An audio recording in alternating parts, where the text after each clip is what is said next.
The Mitch Herron Series, Books 4 through 6. Written by Steve P. Vincent. Narrated by Tom Jordan. The Capricorn Deception, a Mitch Herron action thriller.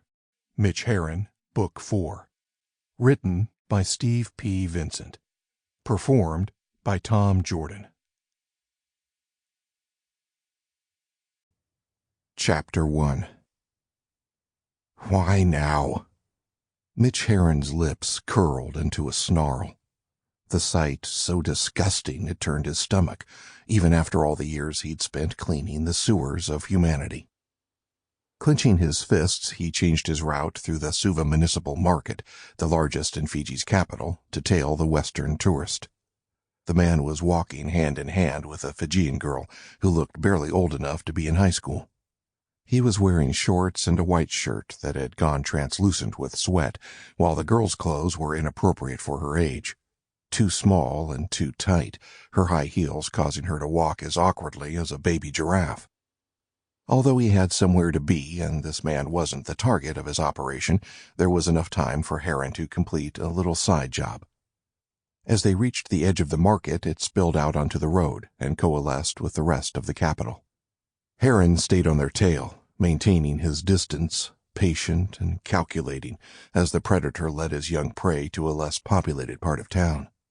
It wasn't hard, the girl walking slowly in the heels and the man oblivious to his surroundings, but when he saw the man reach down to squeeze the girl's ass, Herron decided he'd seen enough. He closed the distance and gave the man a brutal shot to the kidney. As he cried out in pain and staggered forward, Herron grabbed the girl around the waist and pulled her away. "It's going to be all right," he said, crouching down to the girl's level.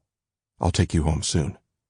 She looked at Herron with wide eyes, then glanced at the man who'd been prepared to abuse her. "Okay." Herron stood back to his full height, towering over the Westerner, who was doubled over and struggling to breathe. Herron grabbed him by the collar of his shirt and dragged him, coughing and wheezing, down an alleyway that ran off the main street. "Please, don't hurt me." The man's voice was high-pitched with panic. "I can give you money." Herron clenched his jaw. He was going to teach this filth a lesson he'd never forget. He threw him to the ground and delivered several kicks into his torso, earning a grunt with each. Only when the man was whimpering and begging him to stop did Herron cease the punishment. Herron growled, "You were going to harm that little girl." "No, Herron kicked him again. "Don't lie to me."